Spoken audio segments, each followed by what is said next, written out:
is Tlanganipo Zulu, and my age is 15 years old.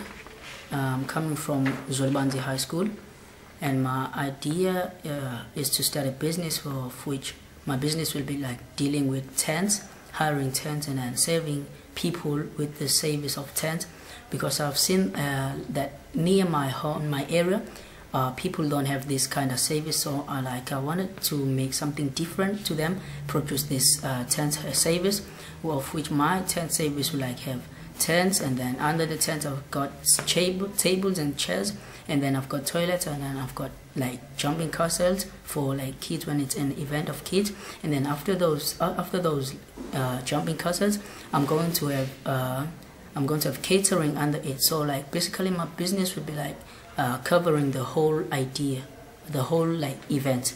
So yeah, how will Jumpstart help me is that like Jumpstart will help me in a way that it will make some people like know my business.